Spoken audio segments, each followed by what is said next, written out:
चलिए दोस्तों, हर हर महादेव, जय श्री राम। आप सभी को मेरा नमस्कार। मैं अनुराग दीक्षित आप सभी का एक बार फिर से हार्दिक अभिनंदन और स्वागत करता हूं।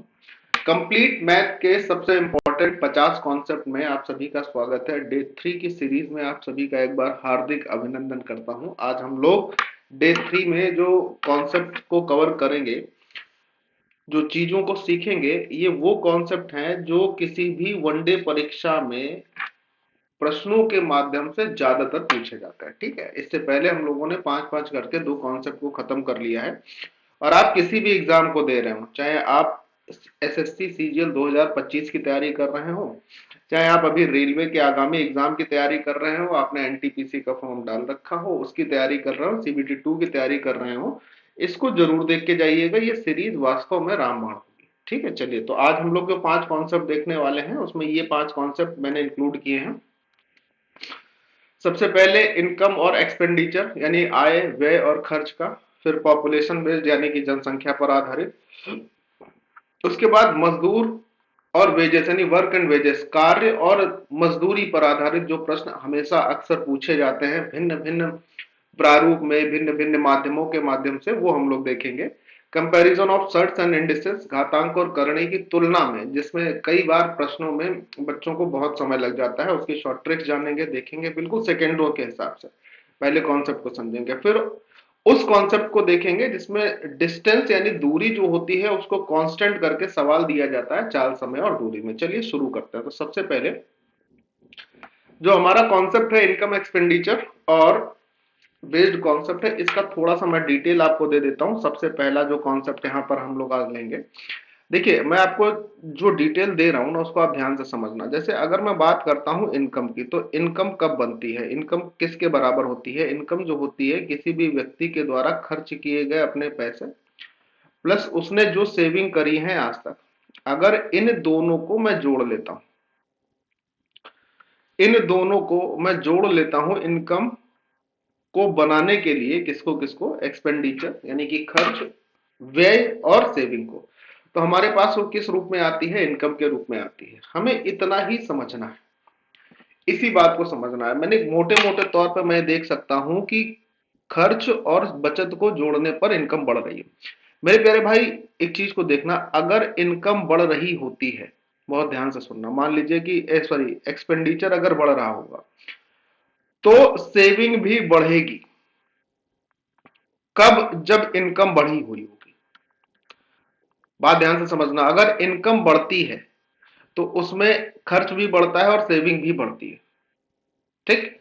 अगर मैं आगे बात कर लेता हूं कि जैसे इनकम अगर बढ़ी है, उसमें खर्च बढ़ा, तो वो कितनी कम होगी, सेविंग कितनी कम होगी, अगर इन बातों पर हम चर्चा करेंगे तो उसको भी अभी हम आगे देखेंगे। कैसे देखेंगे? चीजों को समझना। आइए देख लेते हैं, जरा समझ लेते हैं। ठीक है, देखिए अगर मैं ये बोलता हूं, थोड़ा सा समझिएगा। ठीक है, डिस्टरबेंस बीच में हो ही जाती है, कोई बात नहीं, लेकिन चलो कोई बात। अब मेरी बात ध्यान से सुनना और उसके बाद आगे बात करते हैं। देखो, जैसे मैंने ये कहा कि इनकम बढ़ी, इनकम बढ़ी, मैं उसमें ये कह रहा हूं कि खर्च हमारा बढ़ा, तो ये तो कंफर्म हो गया कि सेविंग भी बढ़ेगी। लेकिन अगर मैं ये बोल देता हूं कि अगर मान लीजिए सेविंग घटेगी, सेविंग घटती है तो खर्च पर क्या प्रभाव पड़ेगा? अगर सेविंग घटती है तो निश्चित तौर पर भी खर्च बढ़ेगा ही बढ़ेगा। ये सारी चीजें मैं सीखते सीखते आपको, अभी आप जब सीखोगे ना सवालों के माध्यम से, तो आपको बहुत अच्छे से आ जाएगी। आप मोटे तौर पर सिर्फ जानते हैं क्या याद रखना है आपको, कि जो इनकम होती है वो खर्च प्लस बचत होती है, जो कि हर व्यक्ति, आम व्यक्ति के जीवन में होती ही होती है। ये हो ही नहीं सकता कि ना हो। अब सवाल कैसे करना होता है उसको देखना। जरा पहले मैं आपको ये सिखाता हूं कि ये क्या कह रहा है। अभिषेक की मासिक आय 10,000 रुपए थी, उसका मासिक व्यय 6,000 रुपए था।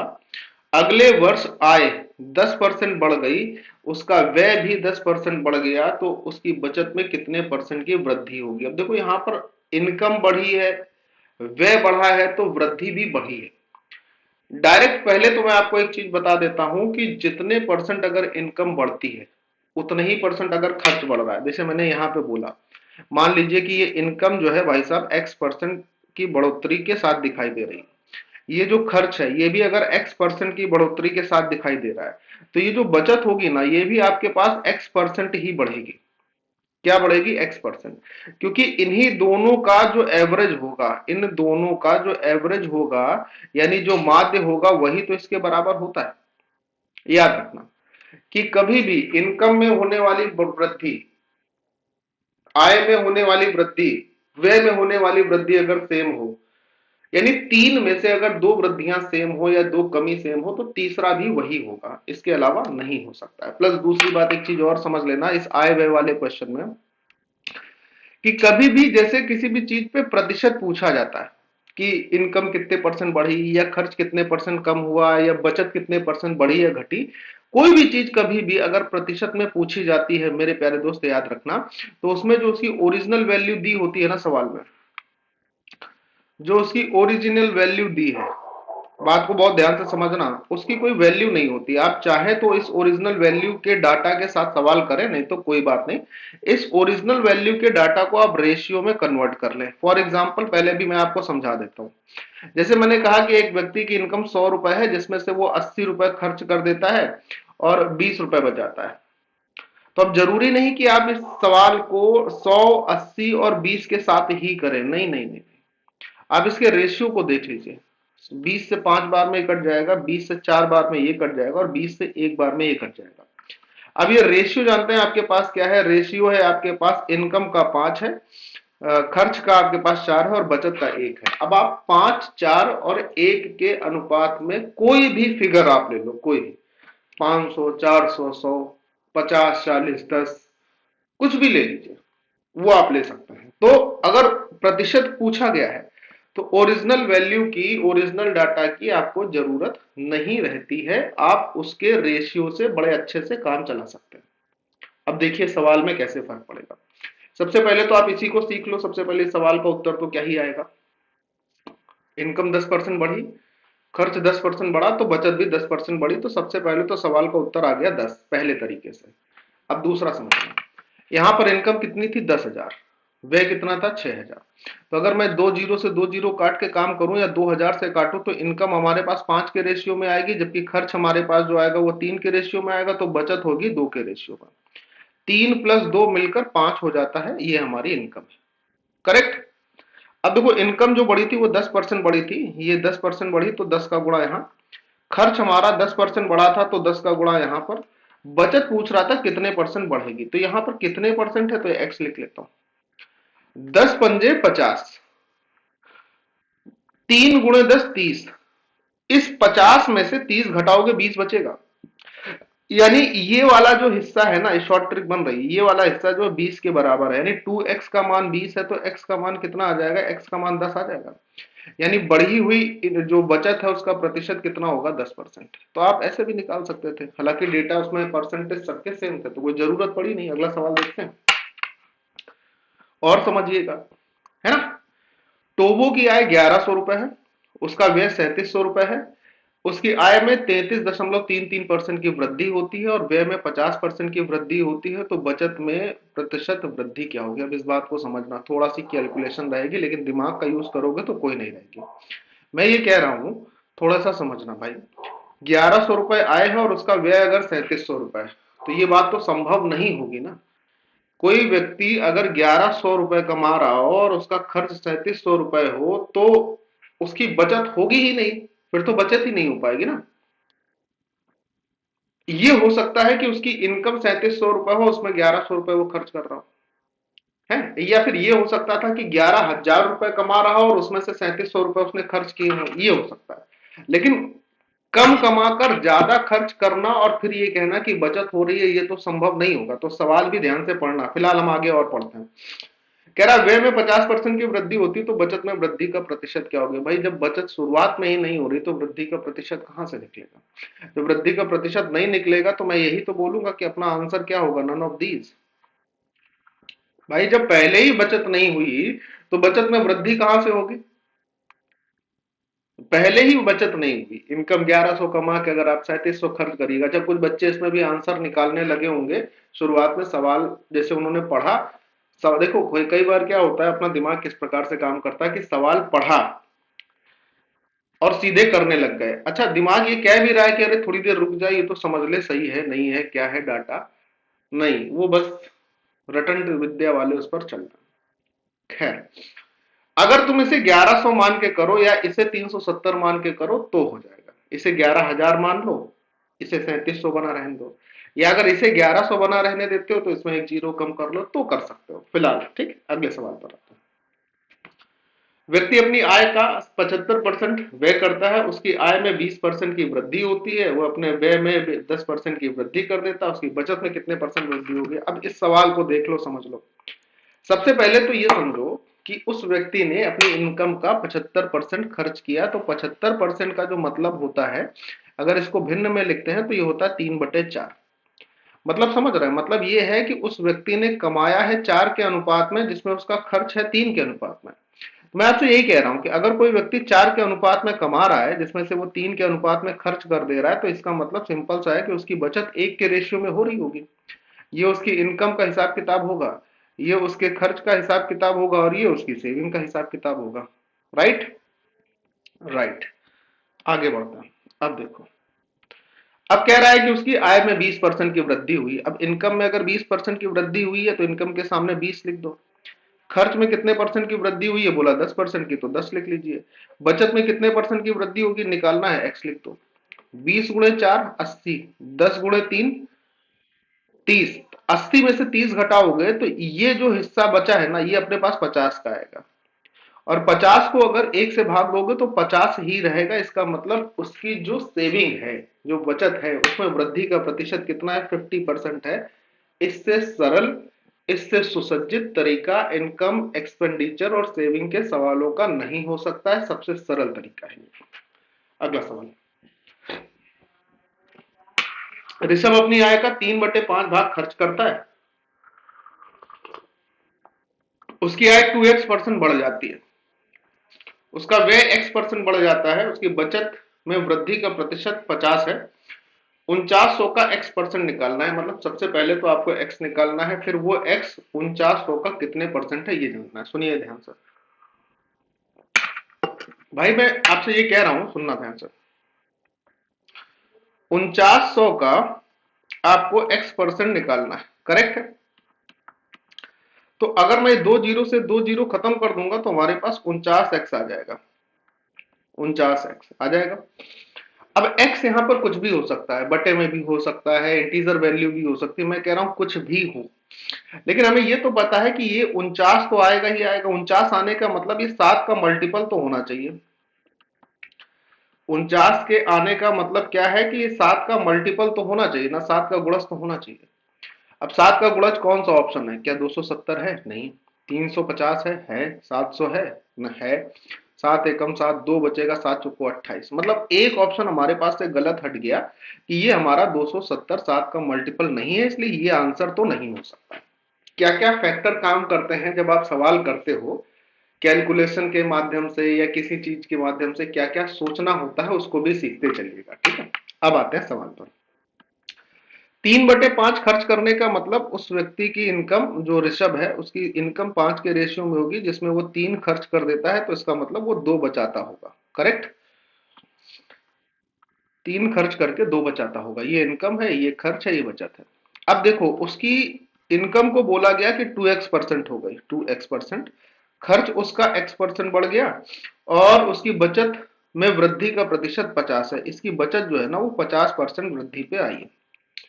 मैं ये कह रहा हूं कि इनका गुणा करोगे 5 दूनी 10x आएगा, इसका गुणा करोगे 3x आएगा। बहुत ध्यान से सुनो, बहुत ध्यान से। 10 में से 3x को जब घटाइएगा तो 7x बचेगा, यानी ये वाला जो हिस्सा है मेरे प्यारे दोस्त, ये 7x के बराबर है। अब 7x का मान कितना है, 7x का मान है 50 दूनी 100। बात समझो, मैं ये कह रहा हूं कि 7x की जो वैल्यू है वो 50 दूनी 100 के बराबर। तो x की वैल्यू क्या रही होगी, x की वैल्यू रही होगी ना 100/7। अब अगर मान लीजिए कि x का मान 100/7% है, तो परसेंट हटाओगे तो 100 नीचे आ जाएगा, यानी कि 100/7 का मतलब ये 1/7वां भाग हो गया, करेक्ट है ना भाई। इसका परसेंट हटाओगे, नीचे 100 आएगा, 100 से 100 कट जाएगा, 1/7। x की वैल्यू 1/7 है।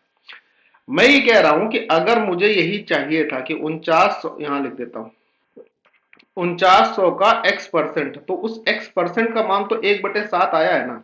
इससे अगर इसको डिवाइड करेंगे तो 700 आएगा, और 700 होने का मतलब ऑप्शन नंबर सी आंसर होगा। मतलब समझ पाए ना आप सवालों को किस तरीके से सोच सके। देखो तरीका सेम होता है, तरीके में कभी बदलाव ज्यादातर तो नहीं होता है, कभी कदार होता है, ऐसा भी नहीं कहूंगा कि कभी बदलाव नहीं होता, कभी होता है बदलाव, लेकिन लगभग 95% तरीके सेम होते हैं। सोचने का आपको समझना पड़ेगा। अगला सवाल देखिए, नेक्स्ट क्वेश्चन। एक व्यक्ति के व्यय और बचत, व्यय यानी खर्च और बचत का जो रेशियो है वो 4 और 3 है। उसका व्यय उसकी प्राथमिक बचत का 1/4 भाग बढ़ जाता है, और उसकी आय 300 रुपए बढ़ जाती है। यदि उसकी बचत समान रहती तो उसका प्रारंभिक व्यय क्या था, ये पूछा। समझो जरा, उसके व्यय और बचत का रेशियो, यानी व्यय ये है और बचत ये है, तो अगर इन दोनों का रेशियो 4 और 3 है तो हम ये कह सकते हैं उसकी इनकम जो होगी वो 7 के रेशियो में होगी। करेक्ट। चाय पीते चले, ठंड थोड़ी ज्यादा है, ठीक है। घर में चप्पल पहनने की इजाजत नहीं रहती हम लोगों को, तो नीचे एकदम पैर ठंडाता है। किचन में तो बिल्कुल ही नहीं जाना है, घर के एंट्रेंस के बाहर चप्पल जूते उतार दिए जाते हैं, वहीं पर जो है अपना फिर घर में जो है बेयर फुट रहना होता है। बहुत ट्रेडिशनल वाला हिसाब किताब है भैया। अच्छा सुनो, कह रहा है उसका व्यय उसकी प्रारंभिक बचत का 1/4 बढ़ जाता है। इसका ये जो व्यय है, ये इसकी प्रारंभिक बचत का 1/4 बढ़ता है। अब देखो सुनो जरा, प्रारंभिक बचत तो 3 है, अगर हम इसका 1/4 निकालते हैं ना भाई, तो ये तो 3/4 आएगा, फिर भिन्न बनेगी, फिर ऐसा होगा, बड़ा झंझट होगा। तो मैं एक काम करता हूं कि भाई ये झंझट ना हो, इसके लिए मैं एक काम करता हूं कि इस पूरे में मैं 4 का गुणा कर देता हूं। इस पूरे में 4 का गुणा कर दिया। 4 का गुणा करने से होगा क्या कि अब इनकम हमारे पास होगी 28। सुनना ध्यान से, अब इनकम हमारे पास कितनी होगी, 28 होगी। 4 चौको 16, खर्च कितना होगा 16, 4 3 12 है, बचत कितनी होगी 12। यहां तक अब तो ठीक लग रहा होगा। हाँ सर। अब जो व्यय बढ़ाना है वो प्रारंभिक बचत का 1/4 बढ़ाना है। हमारा व्यय अभी 16 था, अब इसको बढ़ाना है कितना, प्रारंभिक बचत का 1/4। प्रारंभिक बचत 12, इसका 1/4 3, ये 3 हो गया। यानी अब हमारे पास जो व्यय हो गया वो 19 हो गया। समझना बात को। इसके बाद उसकी आय जो है वो 300 रुपए बढ़ गई, बचत समान रही, यानी बचत पहले जो 12 थी ना वो अभी भी 12 ही रहेगी। तो 19 प्लस 12 कितना होगा, 31 हो जाएगी। यानी अब तनख्वाह होगी 31। पहले कितनी दिख रही थी तनख्वाह, किस रेशियो में दिख रही थी, उसके 28 के। अब किस रेशियो में दिख रही, 31 के। कितने यूनिट बढ़ रहा, बोले सर 3 यूनिट। ये जो 3 यूनिट इनकम बढ़ी है इसी के कारण तो 300 रुपए बढ़े है ना। तो 3 यूनिट जो इनकम बढ़ती दिखाई दे रही है उसी के कारण तो 300 रुपए तनख्वाह बढ़ी है ना। तो 1 यूनिट के कारण बढ़ी हुई तनख्वाह कितनी होगी, तो जवाब होगा सर 100 रुपए होगी। बात सिंपल सी, प्रारंभिक व्यय पूछ रहा था। प्रारंभिक व्यय हमारा क्या है, प्रारंभिक व्यय जो है वो हमारा 1600 था। 16 था, मतलब सिंपल भाषा में समझो 16 था। तो प्रारंभिक व्यय अगर 16 था और एक का मान ये है, तो प्रारंभिक व्यय कितना होगा, 1600 रुपए होगा। बात खत्म। ये सवाल था, ये बहुत अच्छा सवाल है। इसको मैं बोलूंगा कि ये अच्छा सवाल है, ठीक है। मैं खुद से बोलूंगा ये अच्छा सवाल है, 3 स्टार लायक सवाल है, ठीक है। चलिए अगले उस पर आते हैं, अगले कॉन्सेप्ट पर आते हैं, अगली चीजों पर आते हैं, देखते। चलिए अगला कॉन्सेप्ट है जनसंख्या वाला। अब जनसंख्या में भी प्रतिशत का ही हिसाब किताब है। क्या प्रतिशत का हिसाब किताब है, आप प्रतिशत वृद्धि, जैसे जो पॉपुलेशन वाले क्वेश्चन आ गए हैं, अब जो हम सवाल करेंगे ना जनसंख्या पे आधारित क्वेश्चन, मैं आपको एक सजेशन दे दूंगा कि कभी भी जब आप जनसंख्या के आधारित क्वेश्चन करें, ज्यादातर आपको प्रतिशत चैप्टर में मिलते हैं, तो इसमें परसेंटेज से फ्रैक्शन जो कन्वर्जन होता है, किसमें, परसेंटेज से फ्रैक्शन कन्वर्जन, और फ्रैक्शन से परसेंटेज का जो कन्वर्जन है, फ्रैक्शन यानी कि से भिन्न से प्रतिशत का जो कन्वर्जन है, ये दोनों जरूर देख लीजिए कि भाई 25% को 1/4 कहते हैं, 14 से 2/7% को 1/7 कहते हैं, ये सब जो है ना इसकी बड़ी जरूरत पड़ेगी। तो कभी भी आपको जरूरत पड़े ना तो आप इसको कॉन्सेप्ट को देखने के लिए आप इन दोनों चीजों को जरूर देख लेना, परसेंटेज से फ्रैक्शन का कन्वर्जन और फ्रैक्शन से परसेंटेज का कन्वर्जन। अब हम आते हैं सवालों पर। कस्बे की जनसंख्या प्रतिवर्ष 6 से ही 2/3% बढ़ जाती है। इसकी वर्तमान संख्या 33,750 है। 2 वर्ष के बाद कितनी होगी? सिंपल क्वेश्चन है, लेकिन इस सिंपल क्वेश्चन में आप कैलकुलेशन देख पा रहे होंगे। अब उसी कैलकुलेशन को छोटा करना, मिनिमाइज करना हमारा काम है। सुनिए कैसे। 6 से ही 2/3% का मतलब हो गया 1/15, है ना। इसका जो भिन्नात्मक मान होता है, इसकी जो फ्रैक्शनल वैल्यू होती है 6 से ही 2/3% की, वो होती है 1/15। यानी कि जो जनसंख्या शुरुआत में 15 के अनुपात में थी, वो 1 बढ़ेगी तो 16 हो जाएगी। और ऐसा 2 सालों तक होता है, 2 वर्षों तक होता है। तो 15 का स्क्वायर कितना हो जाएगा भाई? दूसरे साल भी तो 15 से 16 होगी ना। 15 का स्क्वायर 225 हो जाएगा, और 16 का स्क्वायर हो जाएगा 256। यानी अनुपात मिला 225 से 256। अब 2 साल बाद कितनी थी? अभी कितनी बता रहा है? 33,750। यानी 225 का मान है 33,750। बहुत ध्यान से सुनना, 225 का मान है 33,750, और हमसे पूछा जा रहा है कि भैया 256 का मान बता दो। ये पूछ रहा है। बहुत सिंपल सी बातें हैं, समझना। कैलकुलेशन को सरल कर रखना है, बढ़ाना नहीं होता है। आराम से सीखो। तो इसका मतलब अब सीधी सी बात यह है कि हम 225 से इसमें भाग देंगे, और फिर जो आएगा उसमें इसका गुणा करेंगे, तब जाके अपना कहीं आंसर हमको मिलेगा। अच्छा, 256 का मतलब 16 तो आएगा ही आएगा। अब 16 का अगर हम ये देखें कि 16 जो संख्या, 16 से डिवाइड होने का रूल क्या होता है कि आखिरी के 4 अंक अगर 16 से डिवाइड हो रहे हैं तो संख्या 16 से डिवाइड होगी। इसके देखो आखिरी के 4 अंक 16 से डिवाइड हो रहे हैं। 16 पंचे 80, 16 पंचे 80 नहीं हो रहा है। इसके आखिरी के 4 अंक 16 से डिवाइड हो रहा है, हाँ हो रहा है। ये हो सकता है, अभी रुको। इसके आखिरी के 4 अंक 16 एकम 16, 4 बचा 16 3 48, ये भी हो सकता है। इसके आखिरी के 4 अंक 16 से डिवाइड हो रहे हैं, नहीं हो रहे हैं। इसके आखिरी के 4 अंक 16 से डिवाइड हो रहे हैं, हाँ सर। 16 पंचे 80, 6 बचेगा 60, 16 3 48, और 12 हो जाएगा। ये नहीं हो रहा है। तो ये दो ऑप्शन में से आंसर हो सकता है। अब सर इन दो ऑप्शन में से जो आंसर होगा वो क्या होगा? अच्छा, समझने की बातें हैं, मतलब ये कठिन वाली चीजें नहीं है कि आप घबरा के ये सोच लो कि अरे दादा अरे अब क्या होगा। ये वैसा नहीं है कुछ। कैलकुलेशन तो देखो है, तो थोड़ी सी तो आपको समझना पड़ेगा ना कि क्या है कैलकुलेशन, ये चाह क्या रहा है हमसे। मैं आपको बताता हूं ये आपसे क्या चाह रहा है। ये आपसे कह रहा है कि आप हर तरीके से अपने दिमाग के घोड़े खोल लो।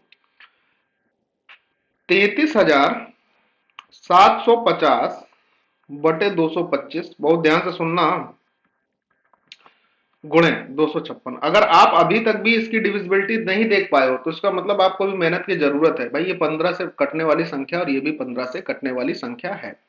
तो एक रास्ता तो ये है कि आप 15 से हिसाब किताब बनाओ। 15 से कटेगा 15 बार में, और 15 से ये कटेगा 15 दूनी 30, 3 बचेगा, 15 दूनी 30, 7 बचेगा, 15 पना 75, इतनी बार। 15 से इसको फिर काट दोगे तो 150 बार कट जाएगा। 150 का गुणा 256 में करोगे तो इकाई की तरफ अगर हम जीरो दे देते हैं, 2 जीरो आ जाएंगे। जीरो 15 छक्का 90 की जीरो, हाथ से लगेगा 9, 15 बना 75 और 9 84 है, 84। तो हमारा आंसर क्या हो जाएगा? Option number B.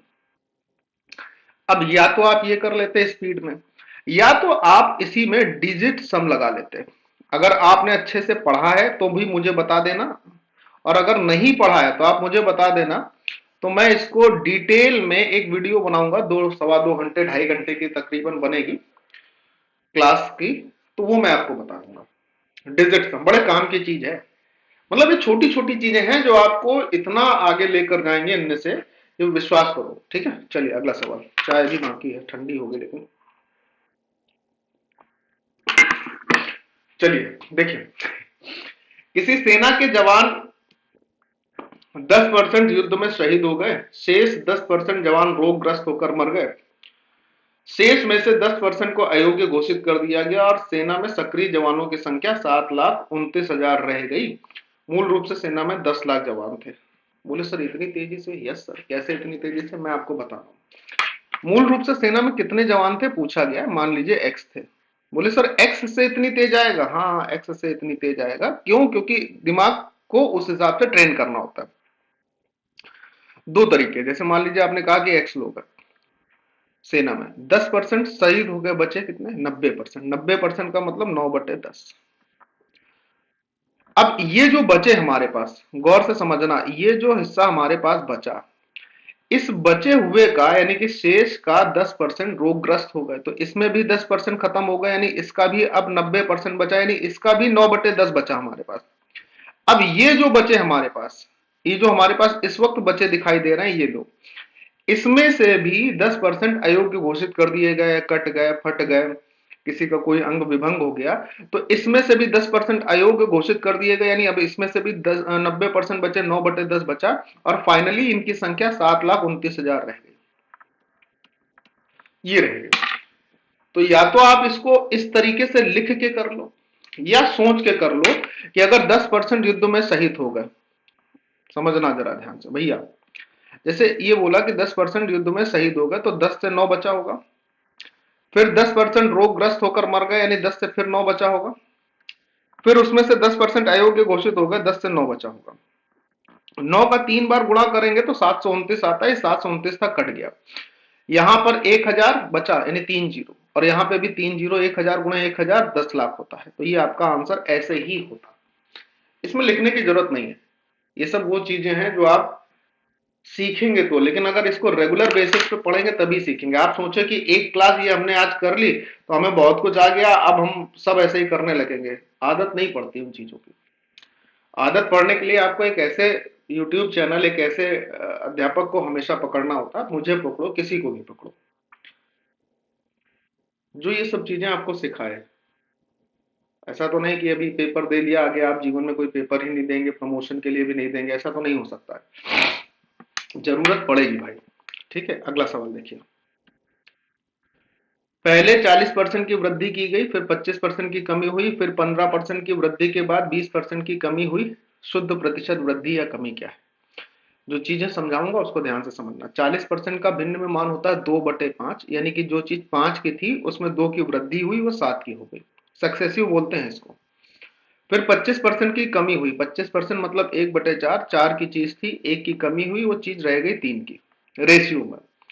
फिर 15% की वृद्धि हुई, 15% का मतलब होता है 3/20, इसका मतलब जो चीज 20 की थी, वृद्धि के बाद, वृद्धि से पहले जो चीज 20 की थी उसमें 3 की वृद्धि होगी, वृद्धि के बाद वो चीज 23 की हो गई। और सबसे आखिरी में 20% की कमी हुई, 1/5 होता है, यानी कि जो चीज 5 की थी उसमें 1 की कमी होगी तो वो 4 की हो जाएगी। ये सॉल्व करना है, ये आपको फाइनल प्रतिशत वृद्धि या कमी बता देगा। देखो जरा, इस 4 से इस 4 का गेम खत्म हो गया, और कुछ तो इधर उधर से कट नहीं रहा है, कुछ भी कटता हुआ दिख रहा नहीं दिख रहा। 5×5 = 25, 25 × 20 500 हो गया। बहुत ध्यान से सुनना, इधर देखो, 7×21, 21 × 23, 23×2 = 46, 460, और 23×1 = 23, 460, और 23 483 होगा, 483। ठीक, यानी जो चीज 500 की थी वो 483 पे आ गई, फाइनली कमी दिख रही है, वृद्धि तो नहीं होगी। कितने की कमी दिख रही? 17 की। किस पर दिख रही? 500 पर, गुणे 100, तो 100 से 2 जीरो से 500 के 2 जीरो खत्म, सिर्फ यहां पर बचेगा 5, 17/5, 5×3 = 15, 5×3 = 15, 2 बचेगा, 5 × 20, 3.4% की कमी होगी। कमी होने का मतलब ऑप्शन नंबर डी आपका राइट आंसर। इतना था ये सवाल। इतना था ये सवाल। हाँ, आप इसे चाहे तो दो दो लेकर ए बी रूल से भी कर सकते थे, लेकिन इससे आपको समय लगेगा। ए बी रूल से, वही A% + B% वाला, कि A% + B% + AB/100 वाला, इस वाले से भी कर सकते हैं, लेकिन उसमें आपको दो दो लेकर करना होगा, कि पहले इन दोनों का रिजल्ट निकाल लें, फिर जो आएगा उसको 15 से सॉल्व करें, फिर जो आएगा उसको 20 से सॉल्व करें, तब आपका रिजल्ट आएगा, लेकिन थोड़ा सा ज्यादा कैलकुलेटिव होगा, तो वो नहीं। देखो नेक्स्ट, अगला सवाल दिख रहा है, आओ। कस्बे की जनसंख्या में पहले वर्ष में 16 सही 2/3%, 16 सही 2/3% का मतलब क्या होगा? 1/6 बढ़ गया, 1/6 बढ़ा, मतलब 6 से 1 बढ़ने के बाद रेशियो क्या मिल जाएगा? 7। अगले वर्ष 37.5% कमी हो गई। अब 37.5% का मतलब बच्चा, अगर ये तुमको ये सब चीजें जैसे नहीं याद है कि 37.5% का मतलब होता है भिन्न में 3/8, ये सब चीजें नहीं याद है ना, तो ये भी आपको पीछे ले जाने में सहयोग करती हैं भरपूर। ये सब याद होना चाहिए, इतनी प्रैक्टिस होनी चाहिए, ठीक है ना, नहीं तो फिर कई बार आप बहुत पीछे जाओगे और हमेशा यही लगेगा अरे यार सबको सब कुछ आता, हम ही को नहीं आता है क्या। एक बार नहीं कई बार लगेगा। 37.5% का मतलब 3/8, यानी जो चीज 8 की थी उसमें 3 की कमी हो जाएगी, कमी होने के कारण वो 5 की हो जाएगी। उसके बाद तीसरे वर्ष में 57 सही 1/5। अब इसको क्या कहते हैं पता है? इसको कहते हैं 4/7।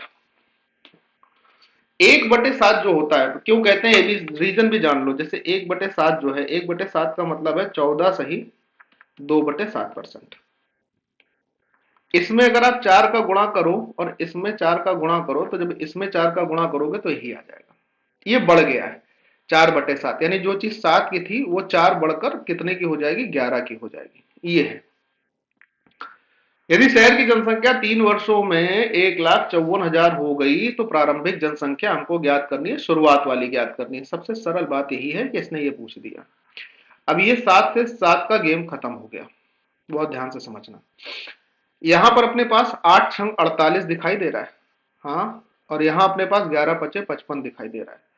अब चूंकि हमसे ये पूछा गया प्रारंभिक जनसंख्या, और ये वाली जनसंख्या हमको दे रखी है 1,54,000, 1,54,000 ना, हाँ 1,54,000 दे रखी है, ये दे रखी है। ये वाली पूछ रहा है प्रारंभिक जनसंख्या, 48 दिख रहा है। अब मान लीजिए कि आप ये कैलकुलेशन थोड़ी नहीं करना चाहते हैं, आप अवॉइड करना चाहते हैं कि कौन 11 से काटे या फिर 3 से काटे, नहीं काटना है मुझे सर, हम थोड़ा सा अवॉइड करना चाहते हैं, मैंने कर दिया अवॉइड। 48 जो होता है ये आप अगर ध्यान से देखें तो 3×16 होता है, यानी संख्या जो बनेगी वो 3 का मल्टीपल बनेगी। पहले चेक कर लो, ये 3 का मल्टीपल दिख नहीं रहा है, इसको देख लेते हैं। 2 1 3 4 6 4 10 5, ये भी 3 का मल्टीपल है। और इधर देख लेते हैं, ये भी 3 का मल्टीपल है, ये भी 3 का मल्टीपल है क्या? 4 4 8 3 11 12, बाकी सब 3 के मल्टीपल है। अब इसमें 16 का मल्टीपल देख लो, आखिरी के 4 अंक, इसके आखिरी के 4 अंक 16 से कट रहे हैं क्या? कट रहा है सर। इसके आखिरी के 4 अंक 16 से कट रहे हैं, 16 दूनी 32, 16 एकम 16 और 9, 16 छक्के 96 कट रहे हैं। इसके आखिरी के 4 अंक 16 से कट रहे हैं? नहीं कट रहे हैं, इसको खत्म कर दो। अब ये कैलकुलेशन करनी है। अब अगर ये कैलकुलेशन जैसे नहीं हो पाती है तो ये थोड़ी सी शर्म की बात होती है, थोड़ी सी नहीं काफी शर्म की बात होती है कि ये कैलकुलेशन भी हमसे नहीं हो पा रही है, हमसे मतलब आपसे, ठीक।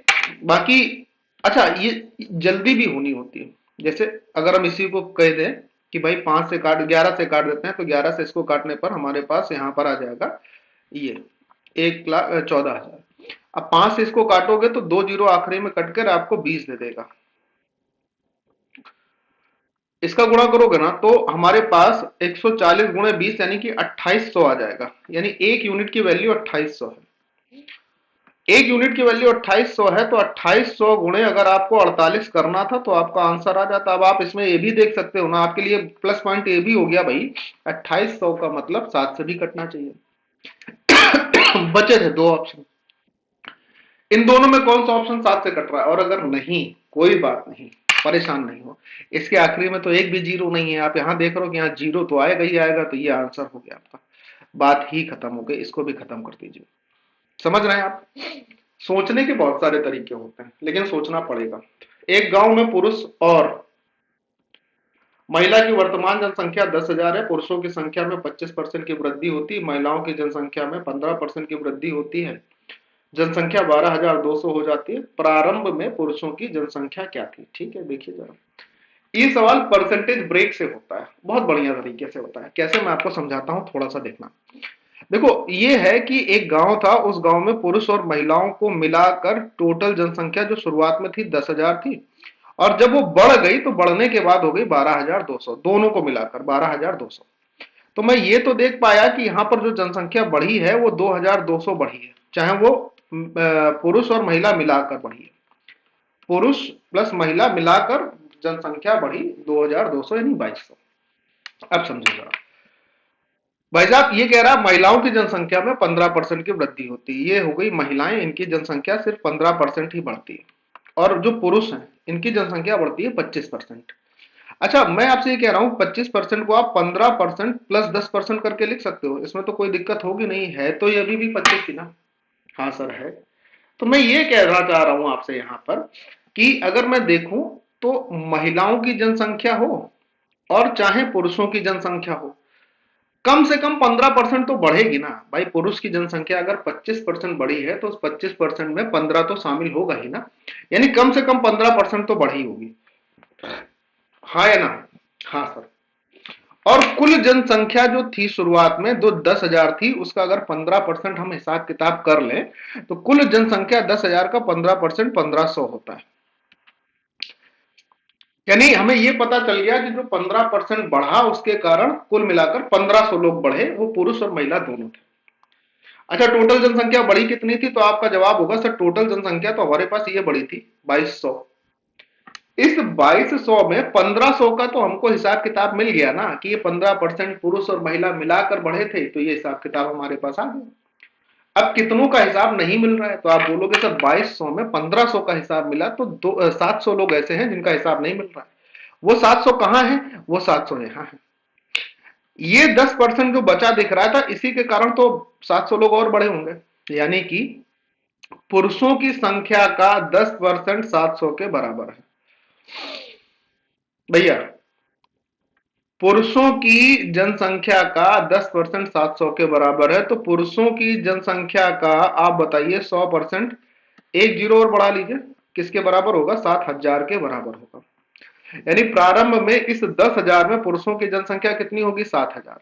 और अगर ये पूछ दिया जाता महिलाओं की कितनी होती, तो 10,000 में 7,000 घटा लेते, महिलाओं की जनसंख्या 3,000 होती। अब जैसे इसमें पूछा था प्रारंभ में पुरुषों की जनसंख्या क्या है, कोई भी ऑप्शन मैच नहीं किया, तो नहीं किया तो नहीं किया, हमारा ऑप्शन नंबर ई आंसर हो जाएगा। ये अपना आंसर हो जाएगा कि सर नन ऑफ दीज। इसीलिए कुछ ऐसे सवाल रखे जाते हैं जो आपको हमेशा ये ध्यान दिलाए कि जल्दबाजी नहीं करनी है। अगले कॉन्सेप्ट पर आते हैं जिसमें वर्क और वेज का कॉन्सेप्ट होगा, यानी मजदूरी और दिहाड़ी का कॉन्सेप्ट है। अब मैं आपको इस कॉन्सेप्ट के विषय में थोड़ा सा बताऊंगा, क्योंकि मैं लगभग तो ये मान के चलता हूं कि आपने पढ़ा है, ठीक है, लेकिन जिन्होंने नहीं पढ़ा, मान लीजिए जो पहली बार ये जान रहे हैं कि अरे ऐसा भी कोई कॉन्सेप्ट होता है क्या, उनको भी ध्यान से रखते हुए मैं अब बताऊंगा। देखिए, आपको एक सिंपल बात समझनी है इस कॉन्सेप्ट के लिए, जिस कॉन्सेप्ट को बोलते हैं वर्क एंड वेजेस, यानी कार्य और मजदूरी। ठीक, ये कॉन्सेप्ट क्या कहता है? ये कॉन्सेप्ट सिर्फ इतना सा कहता है, इस कॉन्सेप्ट जानते हैं क्या कहते हैं? ये कॉन्सेप्ट कहता है जितना काम करोगे उतना पैसा मिलेगा। ये कॉन्सेप्ट सिर्फ ये कह रहा है, ठीक, जितना काम, हिंदी में लिख देता हूं थोड़ा सा राइटिंग सुधार के, आपके लिए ठीक रहेगा, सुनिएगा। ये कॉन्सेप्ट ये कहता है कि जितना काम, ठीक, उसी हिसाब से पैसा, उसी हिसाब से पैसा। क्या मतलब है सर इस बात का? ये मतलब इस बात का ये है, उसी हिसाब से पैसा। इस बात का मतलब ये है, मैं आपको समझाता भी हूं, ऐसा नहीं कि सिर्फ लिख के छोड़ दूंगा और काम खत्म हो जाएगा, नहीं नहीं नहीं, मैं आपको समझाऊंगा, पहले बात को समझिएगा। जैसे मैंने कहा भाई दो लोग हैं ए और बी, सपोज करना ए और बी ने किसी काम को करने का बीड़ा उठा लिया, बोला गया भाई चल 1,000 रुपए दोनों लोगों के लिए कुछ अलॉट कर दिएगा कि अगर दोनों लोग मिलकर काम कर दोगे तो ये पैसा मिल जाएगा। अच्छा, अब कुछ दिनों में या कुछ दिन नहीं निर्धारित है तो कोई बात नहीं, इसने क्या बोला कि मान लीजिए कि ये दोनों मिलकर किसी काम को टी दिनों में निर्धारित समय में अपना निपटा दिए। अब इस टी दिन में ए ने जो काम किया, इस पूरे हिसाब का ए ने काम किया 1/2, आधा काम किया, या 1/2 नहीं किया तो मैं मान लेता हूं कि मान लीजिए 1/5 काम किया ए ने। अब बी ने जो बचा हुआ काम है 4/5 इसने काम कर दिया, तो पैसा भी इसी हिसाब से मिलेगा, मतलब 1/5 पैसा ए को मिलेगा और 4/5 पैसा किसको मिलेगा? बी को मिलेगा, दोनों काम कर रहे थे। अब आपको ये नहीं करना होता कि इसमें बहुत ज्यादा गणित लगाइए भाई, 1,000 का 1/5 करिए, 200 रुपए इसको आ जाएगा, 1,000 का 1/5 कितना होगा? 200 रुपए इसके पास आ जाएगा, और इसका 4 गुना है 800 रुपए इसके पास आ जाएगा। तो ये ध्यान रखना है कि जो जितना काम करेगा चाहे कितने भी लोग हो, जो जितना काम करेगा उसको उसी हिसाब से पैसा दिया जाएगा। बात खत्म। ये सिंपल सा सिद्धांत होता है इस कॉन्सेप्ट का, इसके अलावा इसमें कुछ नहीं सोचना होता। अगला सवाल देखिए, पहला सवाल इसको आइए समझिएगा। 6 पुरुष या 5 महिलाएं 2 दिन में 14,820 रुपए कमाते हैं। 4 पुरुष और 4 महिलाएं और 6 पुरुष एक दिन में कितना कमाएंगे? समझना। देखो 6 पुरुष हैं या फिर 5 महिलाएं, मतलब जितना जो 2 दिन में 14,820 रुपए कमाए गए हैं 2 दिन में, एक दिन में कितना होगा? तो एक दिन में होगा 7, भाग दे रहा हूं 2 से, 4, 1, 0। चाहे 6 पुरुष काम करें तो उनको एक दिन में 7,410 रुपए मिलता है, चाहे 5 महिलाएं काम करें तो उनको एक दिन में इतना रुपए मिलता है।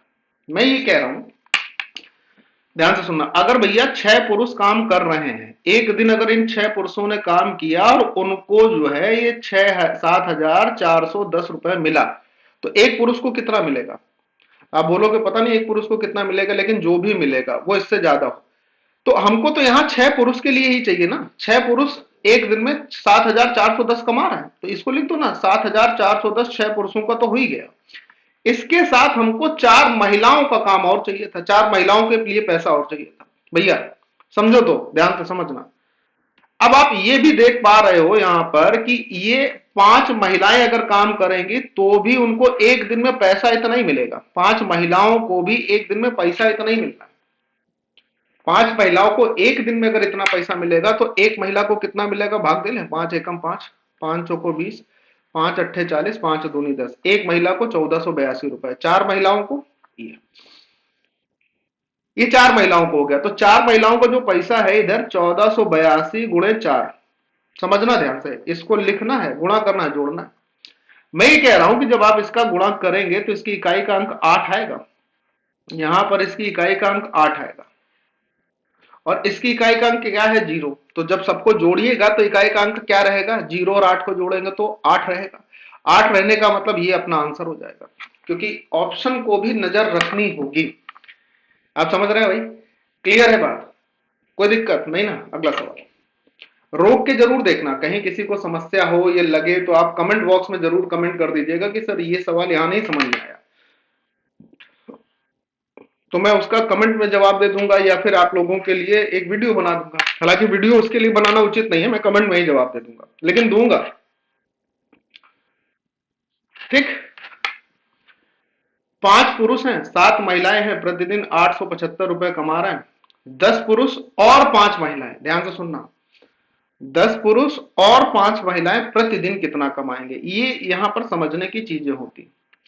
देखो 5 महिलाएं हैं या 5 पुरुष या 7 महिलाएं, मान लीजिए कि अगर मैं ये बोलूं कि 5 आदमी एक दिन में 875 रुपए कमाते हैं, तो एक आदमी एक दिन में कितना रुपए कमाएगा? एक आदमी का एक दिन में कितना होगा? आप बोलोगे सर 5 से भाग दे लेते हैं, 5 एकम 5, 5 सत्ते 35, 5 पचम 25, 175 रुपए एक आदमी का। 10 आदमी का, तो आप बोलोगे 10 आदमी के लिए सर 10 जीरो का गुणा हो जाएगा, 10 आदमी का सर 1750 हो जाएगा। यहां लिख देता हूं 10 आदमी एक दिन में 1750 रुपए कमा रहे हैं, प्लस 7 महिलाएं, ध्यान से सुनिए, 7 महिलाएं एक दिन में 875 रुपए कमाती। एक महिला एक दिन में कितना कमाएगी? तो आप बोलोगे सर 7 से भाग दे दीजिए, 7 एकम 7, 7 दूनी 14, 7 पंजे 35, 125 रुपए एक दिन में। 5 महिलाएं, 125 × 5, 625। कोई दिक्कत नहीं। 1700, 600, 2300, 75 और 25, 50 और 25, 75, 2375 रुपए, ये अपना आंसर हो गया। तो मतलब लिखना बहुत नहीं है, ब्रेन यूज है और कुछ नहीं। 5 पुरुष 7 महिलाएं 5250 रुपए प्रतिदिन में कमा लेते हैं। 7 पुरुष 13 महिलाएं प्रतिदिन कितना कमाएंगे? सेम क्वेश्चन में करना। ठीक है, अगला सवाल आइए। कहता है 4 पुरुष और 5 महिलाएं 8 दिनों में इतने रुपए कमाते हैं। कौन कौन? 4 पुरुष और 8 महिलाएं। 7 पुरुष और 10 महिलाएं 5 दिनों में इतने रुपए कमाते हैं। ठीक है, 8 पुरुष और 12 महिलाएं कितने दिनों में 21,600 रुपए कमा लेंगे, ये पूछ रहा है। मैं आपको जो कहना चाहूंगा उसको ध्यान से सुनना। जैसे 4 पुरुष और 5 महिलाएं 8 दिनों में 8800 रुपए कमा रहे थे, 8 से अगर मैं यहाँ पे डिवाइड कर दूंगा तो मुझे ये पता चलेगा कि एक दिन में कितना कमा रहा है। तो मैं ये लिखता हूं यहां पर कि 4 पुरुष 4 पुरुषों के साथ 5 महिलाएं जब एक दिन काम करते हैं तो 8800/8 का मतलब इनको 1100 रुपए मिलते हैं, 4 पुरुष और 5 महिलाओं को। 7 पुरुष और 10 महिलाएं 5 दिनों में इतना कमाते हैं, तो 7 पुरुष, ध्यान से सुनिएगा, 7 पुरुष और कितनी महिलाएं हैं, 10 महिलाएं हैं, इनको 5 दिनों में 10,250 रुपए मिलते हैं। तो एक दिन में कितना मिलेगा, 10,000 को 5 से डिवाइड करेंगे 2, तो इनको एक दिन में मिलेगा 2,050 रुपए। 10,250 को 5 से डिवाइड किया। अब बात यह है कि 8 पुरुष और 12 महिलाएं, तो अगर हमें यह पता चल जाए कि 8 पुरुष और 12 महिलाएं एक दिन में कितना कमा रहे हैं, ये काम खत्म हो जाएगा, इसका डिवाइड कर लेंगे।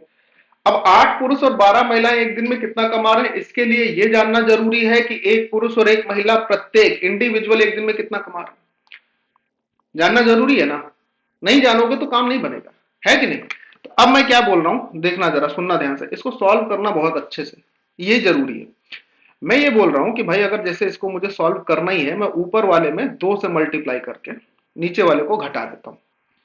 ऊपर वाले में 2 से मल्टीप्लाई करके मैंने नीचे वाले को घटा दिया, यहीं पर घटाने पर ये माइनस हो जाएगा, ये माइनस हो जाएगा, ये माइनस होगा।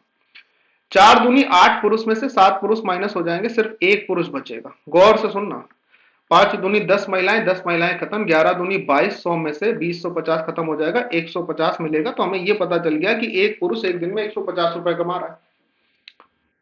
4 पुरुष कितना कमाएंगे, एक दिन में 150 कमा रहा है। 4 पुरुष एक दिन में 150 गुणे 4, 600 कमाएंगे। 1100 में 600 जाएगा, 500 बचेगा। 500 को 5 से डिवाइड करोगे तो एक महिला जो होगी वो एक दिन में 100 रुपए कमाएगी। ये बात कंफर्म हो गई। अब पुरुष है 8, 15 8 120, यानी कि 8 पुरुष एक दिन में 1200 रुपए कमाएंगे। महिलाएं हैं 12, ये भी हो जाएगा 1200, यानी कि 8 पुरुष और 12 महिलाएं अगर एक दिन में कमाई करते हैं तो 2400 रुपए कमा लेते हैं। अब है हमारे पास 21,600, तो 2400 से 21,600 को डिवाइड करेंगे तो 9 अपना आंसर आ जाएगा कि ये लोग 9 दिन में 21,600 रुपए कमा लेंगे। अच्छा, कई बार क्या होगा कि इसी कैलकुलेशन को, कई बार छोड़िए, आप लोगों में से ही कई बार कह रहा हूं, इसी कैलकुलेशन को करने में, सवाल नंबर 14 की कैलकुलेशन, आप यहां पे वीडियो रोक लेना खुद से और खुद से करना। इसी कैलकुलेशन को करने में आप बहुत सारे स्टेप का भी इस्तेमाल करेंगे और बहुत सारी कैलकुलेशन का भी इस्तेमाल करेंगे, जो कि नहीं करनी है। समझदारी इसी को कहते हैं कि हर वो चीज इस्तेमाल करिए जो आपकी कैलकुलेशन, आपके समय को बचाए। उसके लिए समझने में अगर समय लग रहा है तो वो दीजिए किसी से भी। सवाल नंबर नेक्स्ट 15 कि ये कैलकुलेशन कैसे होगी। 5 महिलाएं 9 लड़कियां 9 दिन में इतने रुपए कमाते हैं, 9 महिलाएं 16 लड़कियां 14 दिन में इतने रुपए कमाते हैं, 12 महिलाएं 7 लड़कियां कुल मिलाकर 13 दिनों में कितना कमाएंगे। या तो ये तो वैसे ही सवाल है जैसा अभी किया था, लेकिन फिर भी बताने की कोशिश करता हूं। 13 दिनों में कितना कमाएंगे पूछ रहा है, यानी आंसर 13 का मल्टीपल होना चाहिए। अब आपको अगर 13 का पहाड़ा आता है तो अच्छी बात है। 13 ते 39, 3 बचेगा 35, 13 दूनी 26, 26 और 35 के बीच में 9, 13 सत्ते 91, ये ऑप्शन जो है 13 से कटने वाली संख्या है। 13 ते 39, 2 बचेगा, 13 दूनी 26, ये ऑप्शन भी 13 से कटने वाली संख्या है। मुझे लगता है कि सारे ही 13 से कट जाएंगे। अगर सारे 13 से कट जाएंगे तो फिर भी ये सवाल अभी मैंने आपको वैसे बता दिया है, खुद से भी इस सवाल को करने की कोशिश करना, कम कैलकुलेशन पे, लेस कैलकुलेशन पे। और फिर नहीं आए तो मुझे कमेंट में बताना, अगर नहीं होता है लेस कैलकुलेशन में तो आपका कोई भी सवाल हो, कहीं का भी हो, अगर आप उसे बड़ा कर रहे हैं और लेस कैलकुलेशन में नहीं कर पाते हैं तो आप मुझे टेलीग्राम पे भेजिए। टेलीग्राम का लिंक आपको डिस्क्रिप्शन में मिलेगा, वहीं पे भेजिए, मैं उसको शॉर्ट करने की कोशिश करूंगा और आपको भेजूंगा। ठीक है। नेक्स्ट कॉन्सेप्ट, करणी में बड़ा कौन छोटा कौन, है ना। तो ये सवाल भी बहुत आता है। देखिए इस सवाल को करने का तरीका क्या होता है, समझना पहले, फिर तेजी से कर पाओगे। जैसे √2 लिखा है भाई, √2 का मतलब होगा 2 की घात 1/2। ठीक, 2 लिखने में थोड़ा सा तंगी आती है, 2 की घात 1/2। ठीक, बहुत ध्यान से समझना। ये √3 की पावर 1/3 लिखा है, तो इसको हम लोग लिख सकते हैं 3 की घात 1/3। ये 6 की √6 लिखा है, तो इसको 6 की घात 1/6 लिखेंगे। ये 5 की पावर 5 लिखा है, इसे 5 की पावर 1/5 लिख सकते हैं। अब ये सवाल होता कैसे है इसको समझना। जब कभी भी किसी भी इंटीजर की पावर एक से कम हो, ये भी यहां पर नोट कर लीजिएगा, जो पावर्स हैं, जो घात हैं, वो अगर एक से कम है, तो पावर अगर एक से कम है तो आपको एलसीएम लेना होता है। पावर एक से ज्यादा है तो एचसीएफ लेते हैं, वो आएगा तो सवाल बताएंगे। अब यहां पर आपको लेना है एलसीएम किसका और कैसे, ये भी समझ लो। जो घात दी है, घात में जो हर है, जैसे यहां पर 2 है, यहां 3 है, यहां 6 है, यहां 5 है, इनका एलसीएम लेना है। तो 6 और 5 का एलसीएम हो गया 30, यानी एलसीएम यहां पर क्या आ गया मेरे प्यारे दोस्त, आपके पास आ गया 30। समझना बहुत ध्यान से। अब सबकी पावर को आपको 30 ही बनाना है, किसी को ना कम करना है ना ज्यादा करना, सबकी पावर 30। यानी इसको भी 30 लिखेंगे तो 30 गुणे 1/2 मतलब ये हो जाएगा 2 की पावर 15, ये हो जाएगा 3 की पावर 10, ये हो जाएगा 6 की पावर 5, और ये हो जाएगा 5 की पावर 6। अब इसमें ये डिसाइड करना कौन बड़ा है कौन छोटा है, ये डिसाइड नहीं हो पाएगा तो दिक्कत होगी, डिसाइड हो जाएगा तो दिक्कत नहीं होगी।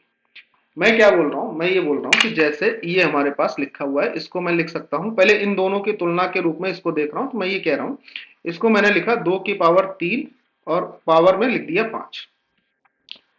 इसको इस 3 की पावर 10 को मैंने लिखा 3 की पावर 2 और ऊपर लिख दिया यहां पर पावर 5। तो ये 2 की पावर 3 का मतलब हो गया 8 की पावर 5, समझना ध्यान से, और 3 की पावर 2 का मतलब हो गया 9 की पावर 5। अब 8 की पावर 5 बड़ा होगा या 9 की पावर 5 बड़ा होगा, ये तो चिंता का विषय ही नहीं है। जिसका बेस बड़ा है, पावर सेम है, तो जिसका बेस बड़ा वो बड़ा, यानी इन दोनों में मैं कह सकता हूं, इन दोनों में मैं ये कह सकता हूं कि ये हमारे पास बड़ा हो गया। चर्चा का विषय ये था ही नहीं, ये तो बड़ी आसानी से हो सकता है, कोई दिक्कत नहीं। ये बात क्लियर हो गई। हमें चूंकि सब आपको बताना है, उसके बाद ये समझने की जरूरत है। हालांकि आप इस सवाल को अगर रोक के करते तो अभी कर नहीं पाओगे, ये भी मुझे पता है। सुनना ध्यान से। अब जैसे इन दोनों में चेक करना है कौन बड़ा कौन छोटा। ये 6 है, ये 3 है, तो कुछ ऐसा सोच सकते हैं कि काम बने, है ना।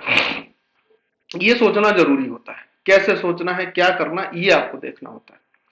जैसे भाई ये 3 की पावर 10 है, तो मैंने कहा 3 की पावर 10 है, तो इसको मैं ऐसे लिख ही ले रहा हूं, है ना, कि 9 की पावर 5। अब इसको अगर हम लिखेंगे तो हम क्या लिखेंगे, 3 गुणे 2 की पावर 5। ये 9 की पावर 5 हो गया, ये 6 की पावर 5 हो गया। बड़ा कौन होगा, बोले सर यही बड़ा होगा, 9 की पावर 5 ऑब्वियसली बड़ा होगा। बड़ा होगा कि नहीं, और सबसे बड़ा ही हमें ढूंढना था। तो यहां तक इन दोनों में हमने देखा ये बड़ा हो रहा है।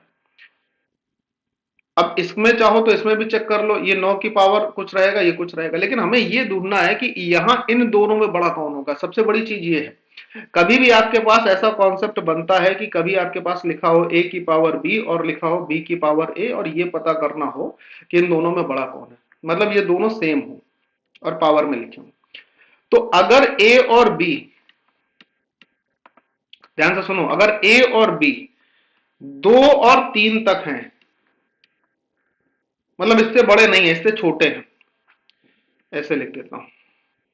अगर a और b लेस देन 2 एंड 3 हो, कि मान लीजिए ये लिखा हो 2 की पावर 3 और ये लिखा हो 3 की पावर 2, यहीं तक हो, इससे ज्यादा ना हो, ठीक।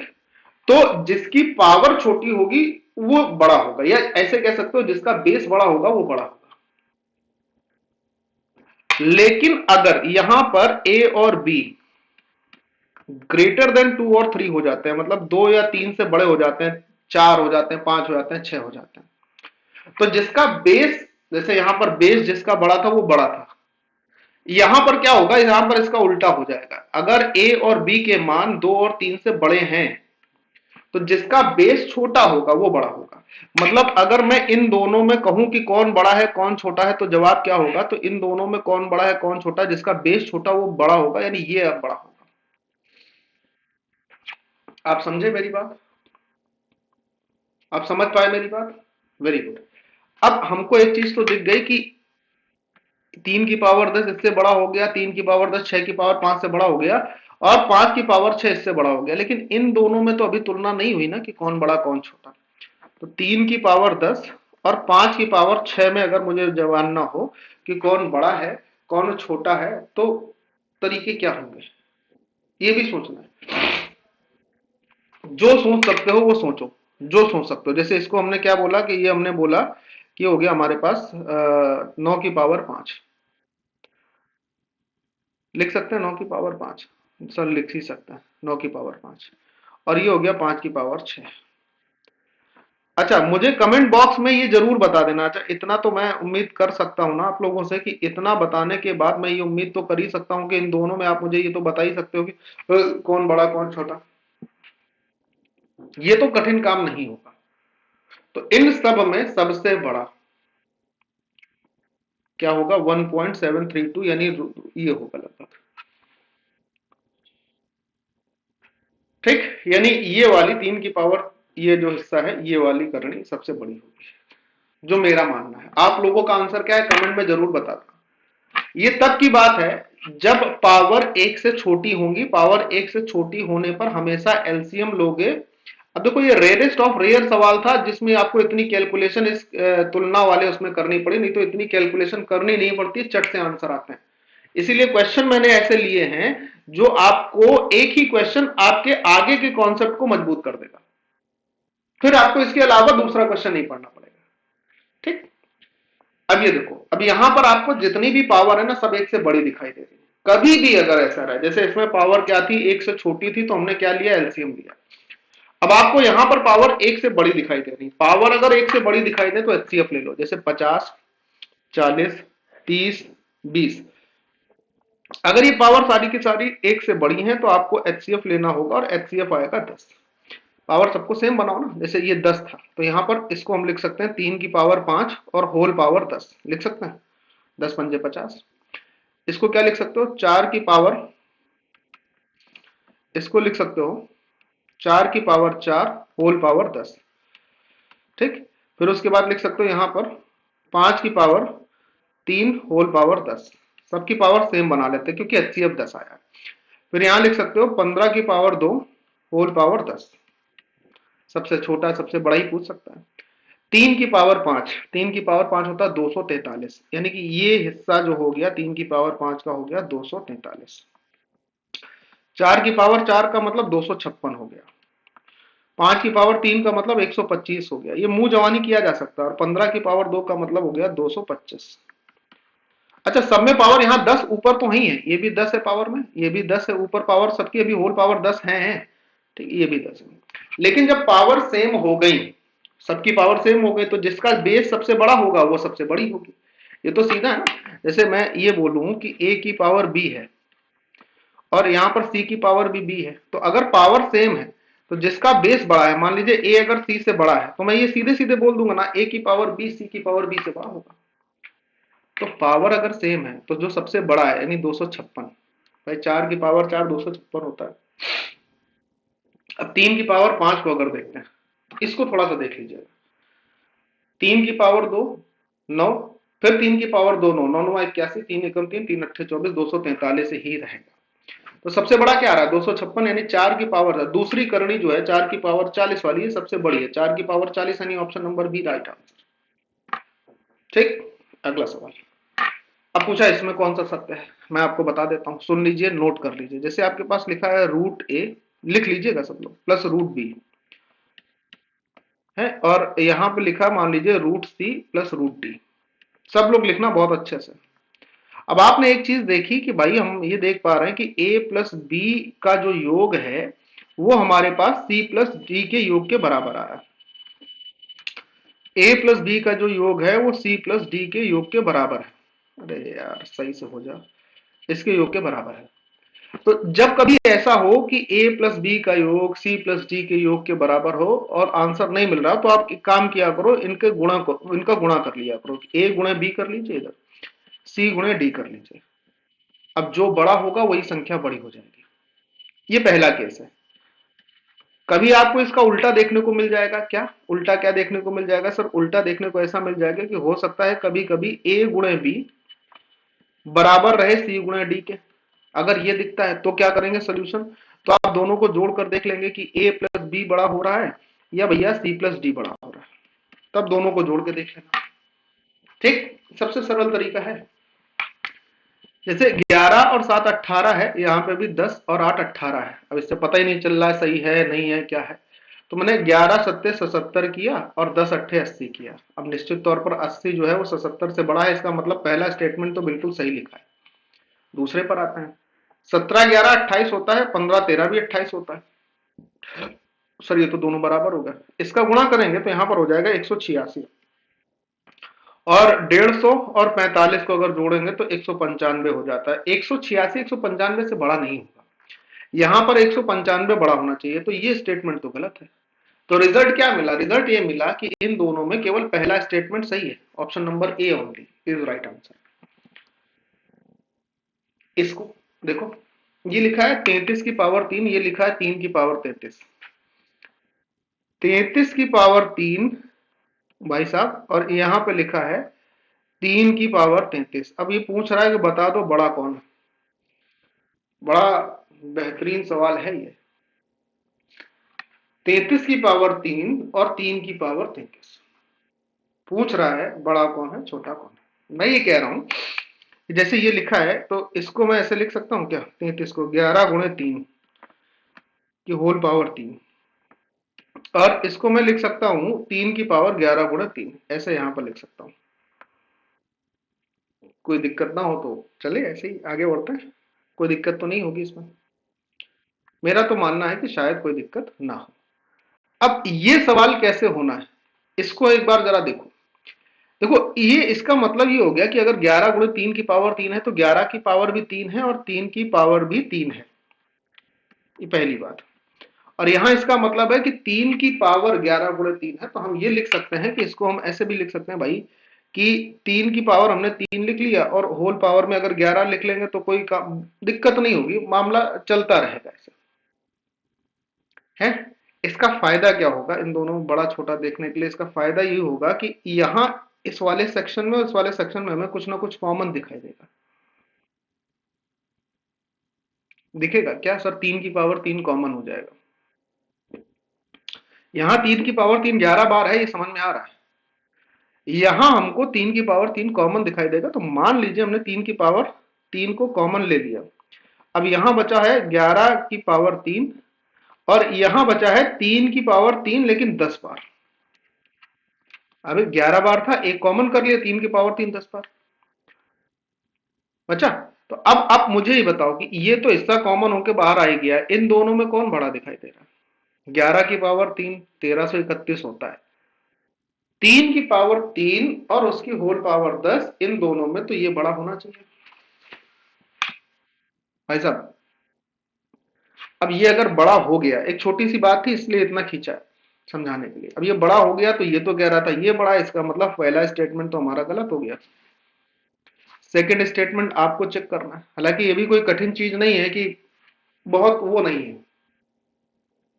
आप मुझे आंसर बताएंगे इस वाले सेकंड वाले स्टेटमेंट को चेक करके, सभी लोग कमेंट बॉक्स में, कि ये सही है या गलत है, और उसके बाद मुझे आंसर देना कि चार ऑप्शन में से कौन सा ऑप्शन सही होगा या गलत होगा।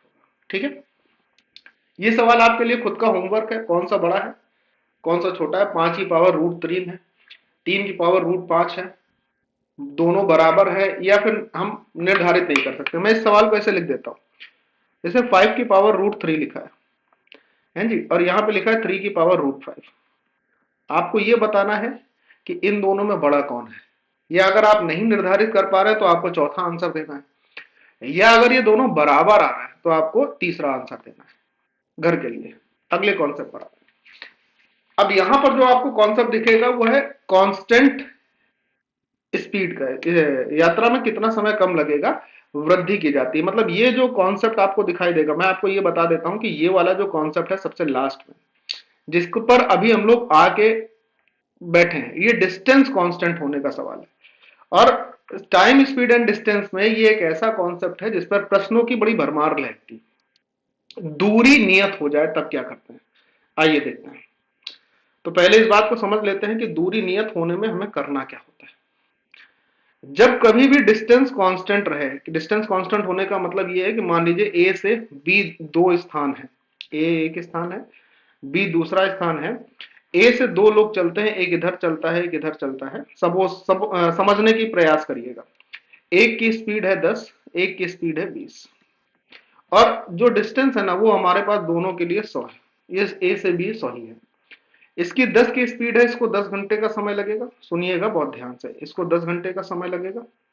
इसकी 20 की स्पीड है, इसको 5 घंटे का समय लगेगा। तो मैं आपसे कहना ये चाह रहा हूं कि अगर डिस्टेंस कांस्टेंट होती है, डिस्टेंस यानी दूरी अगर नियत रहती है, तो ध्यान से सुनिए क्या होता है। दूरी नियत रहने पर जो चाल का अनुपात होता है वो समय के अनुपात का व्युत्क्रमानुपाती होता है, रिवर्स हो जाता है। यानी अगर मैं ये कह दूं कि जो चाल है, अगर वो किसी इस पर्टिकुलर सवाल में चाल का अगर अनुपात ए अनुपात बी है, तो वहां पर लगने वाले जो समय होंगे तो समय का अनुपात इन दोनों के लिए ही बी अनुपात ए होगा, जस्ट उल्टा। कैसे? जैसे यहां पर चाल का अनुपात अगर आप निकालते तो 1 और 2 आता, और समय का अनुपात निकालते तो जस्ट इसका रिवर्स हो जाता, 2 और 1 हो जाता। ये मतलब होता है। ठीक, इसी पर ये सवाल आगे बढ़ता है। पहला सवाल आइए। 55 किलोमीटर प्रति घंटे की गति से चलने वाली एक ट्रेन एक्स से वाई स्थान तक 4 घंटे की यात्रा करती है। रफ्तार है 55। ट्रेन की गति में 5 किलोमीटर प्रति घंटे की वृद्धि कर दी जाए तो यात्रा में कितना समय कम लगेगा? मैं ये कह रहा हूं कि पहले अगर ट्रेन की गति थी 55, और अब अगर 5 की वृद्धि कर देंगे तो ट्रेन की गति होगी 60। तो अगर हम रेशियो निकालेंगे तो 11 से 12 का रेशियो आएगा स्पीड का। अब अगर स्पीड का रेशियो 11 से 12 और दूरी सेम ही तय करनी है, तो जो समय का अनुपात होगा वो जस्ट रिवर्स हो जाएगा, 12 से 11 हो जाएगा। और 12 से 11 यानी कम हो रहा है, और कम होने के कारण एक्स से वाई तक की यात्रा 4 घंटे में करती है, 5 किलोमीटर, तो उसकी यात्रा में कितना समय कम लगेगा? तो समय जो लगना है वो कितना कम लगना है ये पूछ रहा था। पहले जो समय लग रहा था एक्स से वाई तक की यात्रा में वो 4 घंटे का समय था। 55, फिर से बता रहा हूं, 55 किलोमीटर प्रति घंटे की गति से चल रही ट्रेन थी, उसकी गति में 5 किलोमीटर प्रति घंटे की वृद्धि हो गई, 55 से गति हो गई 60। 5 से काटा 11 बार, 5 से काटा 12 बार, यानी गति का रेशियो 11 से 12 हुआ है, और चूंकि डिस्टेंस सेम है वही है, तो टाइम का रेशियो 12 से 11 हुआ। पहले समय लग रहा था 4 घंटे का, अब समय कितना लगेगा ये बताना है।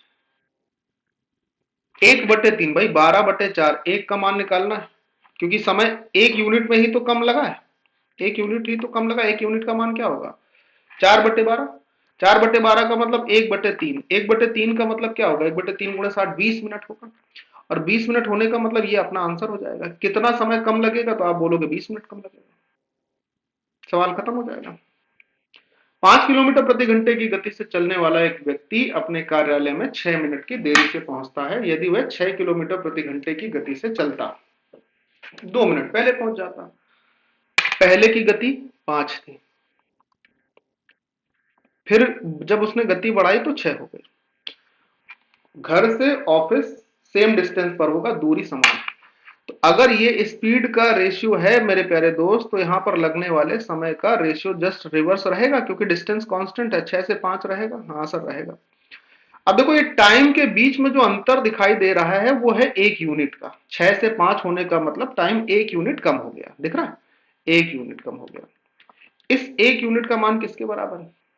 पहले वो 6 मिनट की देरी से पहुंच रहा था, फिर 2 मिनट पहले पहुंच जाता है, तो 6 + 2 8 मिनट का अंतर आया। यानी 1 यूनिट का मान मेरे प्यारे भाई कितना है? 8 मिनट है। 1 यूनिट का मान कितना है? 8 मिनट के बराबर है 1 यूनिट का मान। अब अगर 1 यूनिट का मान 8 मिनट के बराबर है, तो 5 यूनिट का मान कितना होगा? 40 मिनट होगा। 8 × 5 = 40 मिनट। 8 × 5 = 40 मिनट।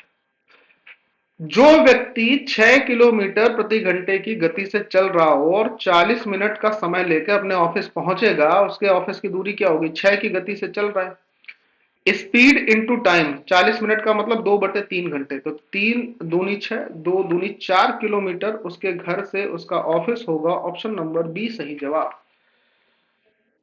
दूरी क्या होती है? चाल गुणे समय। तो हमारे पास ये चाल है और ये समय है, इन दोनों का गुणा कर लेंगे तो दूरी का हिसाब किताब जो हमसे पूछा गया था वो आ जाएगा। करेक्ट। अगला सवाल, ए और बी की गति का अनुपात 3:4 है। ए गंतव्य तक पहुंचने के लिए बी से 30 मिनट अधिक समय लेता है। लिया गया समय क्या होगा? 3:4 तो 4:3 रिवर्स हो गया, 1 यूनिट का अंतर 30 मिनट के बराबर, 1 यूनिट 30 मिनट है। तो अगर 4 पूछ रहा है तो 4 का मतलब 30 गुणे 4 120 मिनट, 120 मिनट का मतलब 2 घंटे का समय। मुंह जवानी ऐसे ही करना होता है। अगला सवाल, 3 कारों के लिए गति का अनुपात 1:3:5 है। समान दूरी तय करने के लिए समय का अनुपात क्या होगा? डिस्टेंस सेम है, स्पीड का रेशियो दिया है 1:3:5। कई बार क्या होता है, बच्चा इसको 5:3:1 देके पढ़ता है और खत्म कर लेता है, जबकि ये नहीं करना होता। विपरीत होने का मतलब ये 1/1 होगा, ये 1/3 होगा। व्युत्क्रमानुपाती होने का मतलब असली ये होता है। अगर कोई अनुपात 1:3:5 दिया है तो व्युत्क्रमानुपाती होने का मतलब ये नहीं होगा कि उसको आपने 5:3:1 लिख दिया, नहीं, ये मामला गड़बड़ हो जाएगा।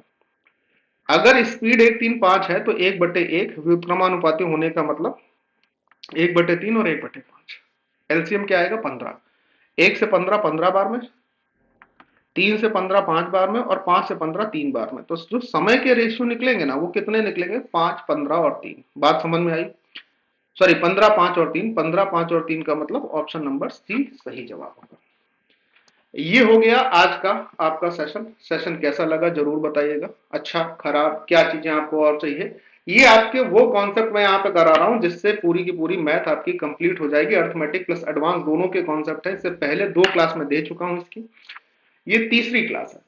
ठीक है, तो 50 क्वेश्चन में वो 50 कॉन्सेप्ट जिससे पूरी मैथ के ज्यादातर सवाल रेलवे की परीक्षाओं में, एसएससी की परीक्षाओं में पूछे जाते हैं, वो मैं आपको करा रहा हूं। जिसमें आज मैंने 5 कॉन्सेप्ट और कराए, जिस पर आधारित 25 क्वेश्चन के आसपास आपने देखा। कैसा लगा सेशन? जरूर जरूर अपना प्यार और स्नेह बनाइएगा। क्वेश्चन को रोका करिए, खुद से किया करिए। चैनल पर नए हैं तो चैनल को सब्सक्राइब जरूर कर लीजिए, क्योंकि इस प्रकार की बहुत सारी पढ़ाई की वीडियो जिससे आपकी मैथ स्ट्रॉन्गर हो जाएगी, किसी और से भी आपको मिलने वाली हैं, हमेशा मिलेगी। बाय बाय, जय हिंद एंड टेक केयर दोस्तों।